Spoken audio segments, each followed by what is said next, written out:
राज्य की मुस्लिम समुदाय के लिए शिक्षा और रोजगार में दी जा रही 4% आरक्षण को बीजेपी की बसवराज बोम्मई सरकार द्वारा रद्द किए जाने के खिलाफ इसे पुनः लागू करने की मांग करते हुए कर्नाटक मुस्लिम यूनिटी ने राज्य के उलेमाओं और धर्मगुरुओं से अभियान को समर्थन देने का आग्रह किया है।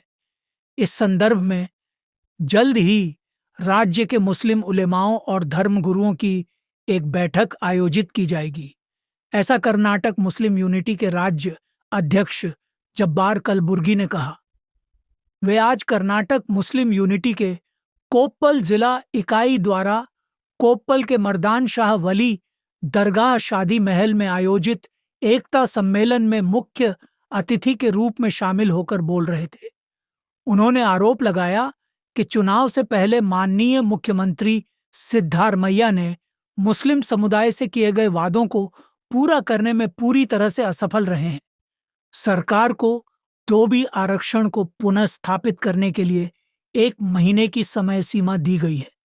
इस अवधि के भीतर धोबी आरक्षण पर मंत्रिमंडल में चर्चा की जाएगी और बीजेपी सरकार द्वारा लिए गए फैसले को रद्द कर राज्य में धोबी आरक्षण को यथावत जारी रखने का निर्णय लिया जाएगा, उन्होंने कहा। बैठक के निर्णय को भारत के सर्वोच्च न्यायालय में हलफनामे के माध्यम से प्रस्तुत किया जाएगा, उन्होंने कहा। कर्नाटक सरकार इस मुद्दे को गंभीरता से नहीं लेती है तो राज्य भर से बेंगलुरु को गए है। बेंगलुरु चलो कार्यक्रम का आयोजन कर आंदोलन किया जाएगा, उन्होंने कहा। हमारे धर्मगुरुओं और उलेमाओं के साथ चर्चा कर धोबी आरक्षण के लिए मुस्लिम समुदाय आंदोलन में शामिल होगा। इस दिशा में जल्द ही उलेमाओं की बैठक का आयोजन कर्नाटक मुस्लिम यूनिटी करेगी। मुसलमानों को जिन पार्टियों पर भरोसा किया गया था उन्होंने हमेशा धोखा दिया है और कांग्रेस की नीति से यह स्पष्ट हो गया है। राज्य में सबसे अधिक जनसंख्या रखने वाले मुस्लिम समुदाय को केवल 4% आरक्षण दिया गया है, जिसे जनसंख्या के आधार पर 8% तक बढ़ाने के लिए कर्नाटक मुस्लिम यूनिटी ने राज्य सरकार से आग्रह किया है। मुसलमानों को धर्म के आधार पर आरक्षण नहीं दिया गया है, बल्कि राज्य और केंद्र सरकारों द्वारा नियुक्त आयोगों और समितियों ने मुस्लिम समुदाय को आर्थिक, सामाजिक और शैक्षिक रूप से पिछड़े वर्गों में गिनते हुए आरक्षण दिया है। हम इस अधिकार के लिए सड़कों पर उतरने के लिए तैयार हैं, उन्होंने कहा। कर्नाटक में 75 लाख मुस्लिम आबादी के लिए 4 तो आरक्षण बहुत कम है।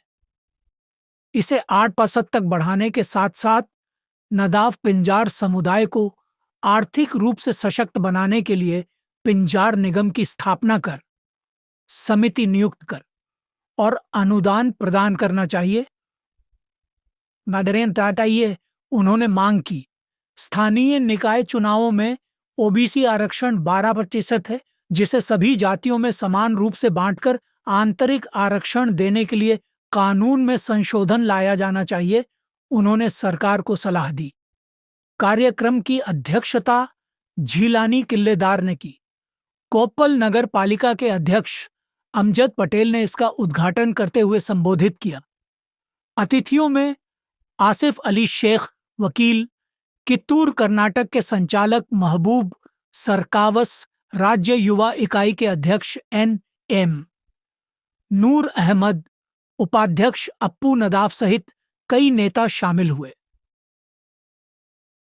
ಎಲ್ಲರಿಗೂ ತಮ್ಮ ತಮ್ಮ ಚಿಂತನೆ, ನಾನು ದುಡಿಬೇಕು, ನನ್ನ ಹೆಂಡರು ಮಕ್ಕಳನ್ನ ಸಾಕಬೇಕು, ನಾನು ಐಷಾರಾಮಿ ಕಾರುಗಳಲ್ಲಿ ಅಡ್ಡಾಡಬೇಕು, ನಾನು ಬೇರೆ ಬೇರೆ ಎಲ್ಲೋ ಯಾವುದೋ ರೀತಿಯಿಂದ ನಾನು ಶ್ರೀಮಂತನಾಗಬೇಕು ಅನ್ನುವಂಥದ್ದು ಚಿಂತೆ ಬಿಟ್ಟರೆ ಸಮಾಜದ ಚಿಂತೆ ಯಾರಿಗೂ ಇಲ್ಲ ಅಂತ ನಮಗೂ ಕೂಡ ಇವತ್ತು ಅನಿಸ್ತಾ ಇದೆ. ನಾನು ಕೂಡ ಅದನ್ನು ಬಿಟ್ಟು ಸುಮ್ಮನೆ ಕುಂತು ಬಿಡ್ಲೇನಪ್ಪ ಅಂತ ಹೇಳಿ ನನಗೂ ಇವತ್ತು ಭಾಸ ಆಗ್ತಾ ಇದೆ.